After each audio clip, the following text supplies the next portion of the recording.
ஒரு வார்த்தை சொல்லி கொடுத்துட்டு போற. சம்பாதிப்பது சொத்து அல்ல, அனுபவிப்பது மட்டும்தான் சொத்து என்ற அறிவு நம்ம எல்லாருக்கும் வரணும்.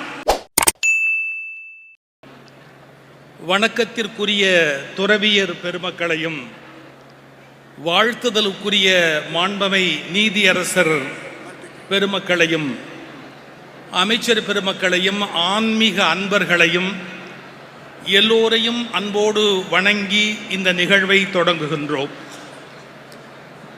இந்த பழனி பெருமைமிக்க ஒரு பெரிய தலம். இதிலே முத்தமிழ் முருகன் மாநாடு. நான் 3 செய்திகளை முன்னுரையாக சொன்னால் என் வேலை முடிந்துவிட்டது. ஒன்று, இந்த பழனியின் பெருமை என்ன என்பதை ஒரு வரியில் சத்குரு அருணகிரிநாத பெருமான் விளக்குகிறார். இந்த பழனியிலே ஈசான சிவாச்சாரியார் என்ற ஒரு பெருமகனார் வாழ்ந்தார்கள். அவர் யார் என்று கேட்டால், வணக்கத்திற்குரிய வாரியார் சுவாமிகளுக்கு சிவதீட்சை கொடுத்து பூஜை எடுத்து வைத்தவர்கள். அந்த ஈசான சிவாச்சாரிய சுவாமிகள் காசி செல்ல வேண்டும் என்று முடிவு செய்தார்கள். அப்படி காசி செல்வதற்கு முன்பு பழனி ஆண்டவரை தரிசித்துவிட்டு நாம் புறப்பட வேண்டும் என்ற எண்ணத்தில் பழனி ஆண்டவரை வந்து வணங்குகிறார்கள் ஈசான சிவாச்சாரியார். அப்போது திருக்கோயிலிலே ஓதுவார் பெருமகனார் திருப்புகழ் பாடுகிறார். இந்த பழனி திருப்புகழை பாடினார். ஒரு வரி காசியில் மீறிய பழனி என்று வந்தது. காசியில் மீறிய பழனி என்ற வார்த்தையை கேட்ட மாத்திரத்தில் ஈசான சிவாச்சாரியார் சுவாமிகள் கண்களில் கண்ணீர் பெருகியது.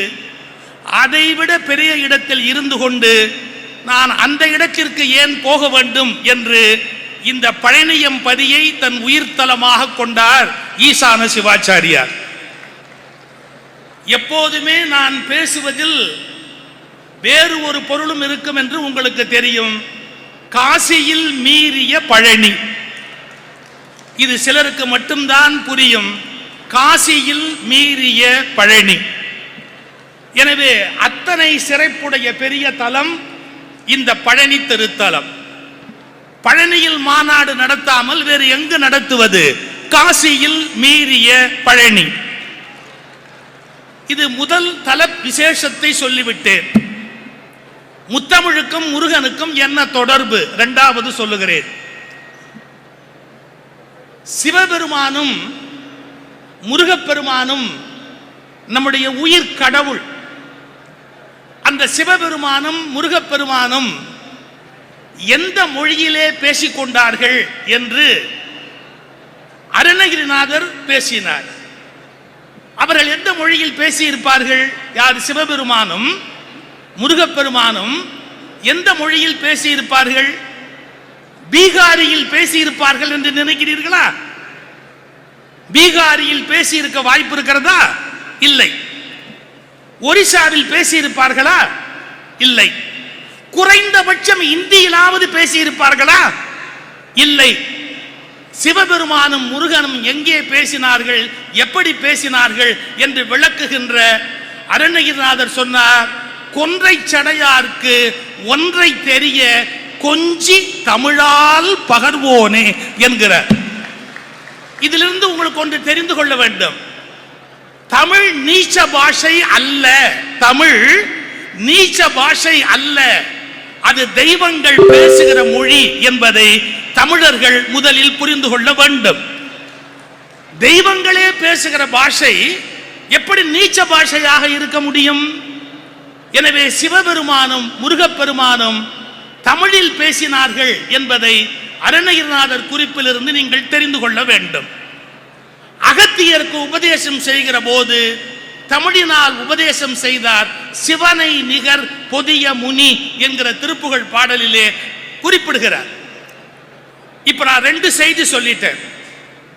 மூன்றாவது ஒரு செய்தி, இந்த முருகப்பெருமானை வணங்கினால் நம்முடைய வாழ்வு எப்படி இருக்கும் என்று புரிந்து கொள்ள வேண்டும். இங்கே பழனி ஆண்டவரை ராஜ அலங்காரத்தில் பார்க்கிறீர்கள். ஆனால் மலையிலே அவருடைய ஒரிஜினல் முகூர்த்தத்திலே அவர் கோவணாண்டியாக துறவியாக இருக்கிறார். சில நேரங்களில் துறவியாகவும் சில நேரங்களில் ராஜ அலங்காரத்திலும் அவர் நமக்கு காட்சி அளிக்கிறார். நான் இதுவரை 2 முறை பழனி வந்தபோது அந்த பழனி ஆண்டவருக்கு கட்டுகிற அந்த ஒரிஜினல் கௌபீனம் வேறு எதையும் நான் பிரசாதமாக பெற்றுக்கொண்டு போனதில்லை. அந்த கௌபீனத்தை மட்டும்தான் சேகரித்து வைத்தேன். 2 முறை வந்தபோது 2 கிடைத்து விட்டது. இன்னும் 1 முறை கிடைத்தால் நானும் துறவு வாங்கிக் கொள்வது என்பதுதான் என் மனதில் இருக்கிற ஒரு எண்ணம். ஆக எல்லாவற்றையும் விட மேலான பெரும் செல்வம் துறவு. அது ஞானத்தின் எல்லை. அந்த முருகப்பெருமான் உலகியலுக்கு வேண்டியதையும் தருகிறார். எங்கே தெரிகிறது? பாருங்க, உலகத்துக்கு வேண்டியது ஒரு 2 வரியில திருப்புகள் சொல்றார் அருணகிரிநாதர். என்ன கொடுக்கிறார் முருகன்? மிகுத்த கனமதுரு நீள் சௌக்கிய சகல செல்வ யோகம் மிக்க பெருவாழ்வு.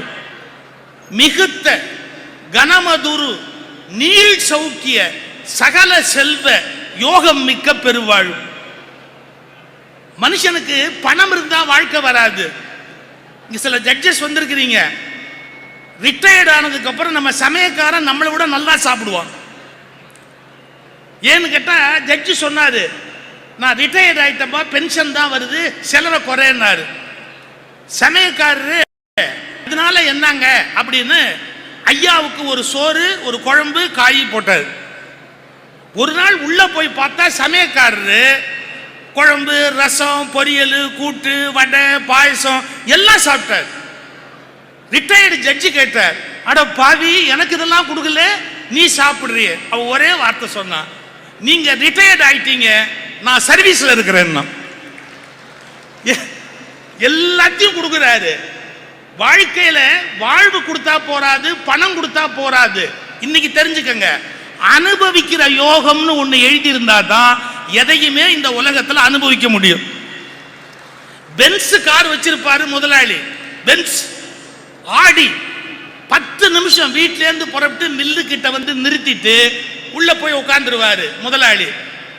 அவர் டிரைவர் பின் சீட்ல உட்கார்ந்து ஏசி ஆன் பண்ணிட்டு 2 காலை முன் சீட்ல போட்டு நல்ல ஸ்பீக்கர்ல பாட்டு வச்சு டாங் டாங் டாங்னு ஆட்டிட்டு மத்தியானம் டீ சாப்பிடுறதுக்கு பென்ஸ் கார் எடுத்துக்கிட்டு போய் சாப்பிடுவான். உண்மையில முதலாளி பேர்ல கார் தான் இருக்குது, காரை அனுபவிக்கிற யோகம் முழுக்க அந்த டிரைவருக்கு எழுதி வச்சிருக்குது. அப்ப நீங்க ஒண்ணு புரிஞ்சுக்கணும், ஒரு வார்த்தை சொல்லி கொடுத்துட்டு போற, சம்பாதிப்பது சொத்து அல்ல, அனுபவிப்பது மட்டும்தான் சொத்து என்ற அறிவு நம்ம எல்லாருக்கும் வரணும். சம்பாதிப்பது சொத்து அல்ல, அனுபவிப்பது மட்டும்தான் ஒரு மனிதனுக்கு சொத்து. அதனால திருப்புகழ் 2 வரி சொல்றாரு, மிகுத்த கனமதுரு நீள் சௌக்கிய சகல செல்வ யோகம் மிக்க பெருவாழ்வு. இது பூமி இன்பத்தை குறித்தது. ஏன்னா அவங்க ரிட்டையர்மெண்ட்டுக்கு அவங்கள நான் தயார் பண்ணும்ல.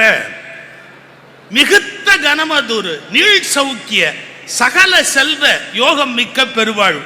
போதுமா? தகைமை சிவஞானம் முக்தி பரகதி, அல்டிமேட் எய்ம் முக்தி. இவ்வளவு சிம்பிளா சொல்லியிருக்காங்க பாருங்க. பெண்கள் கோலம் போடுறீங்க வீட்டு வாசல்ல, முருகனுக்கு எப்படி போடுவீங்க கோலம்? மேல ஒரு முக்கோணம், கீழே ஒரு முக்கோணம். என்ன அர்த்தம்? மேல் நோக்கிய முக்கோணம் முக்தியை குறிப்பது, கீழ் நோக்கிய முக்கோணம் உலக சௌக்கியத்தை குறிப்பது. இது 2ஐயும் கொடுக்கிற அருளாளன் நம்முடைய முருகப்பெருமான் என்பதுதான் முருகனுக்கு இருக்கிற மிகச் சிறப்பான ஒன்று.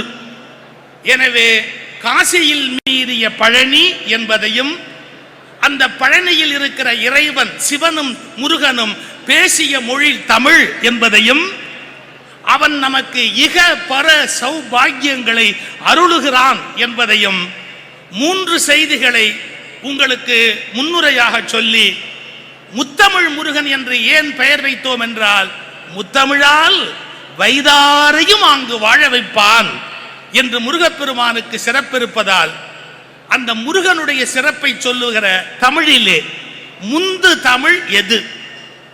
முத்தான 3 தமிழ் அறிஞர்கள். பாரதி பாஸ்கர் அவர்களை உங்களுக்கு நன்கு தெரியும்.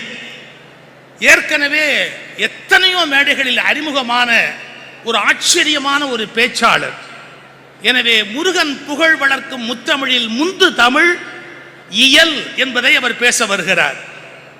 அடுத்திருக்கிற கோப்பா நல்லசிவன் அவர்கள் தமிழிசை ஞானி பட்டம் பெற்றவர், தஞ்சை பல்கலைக்கழகத்தில் பணியாற்றுகிறவர், இசையில் வல்லவர்.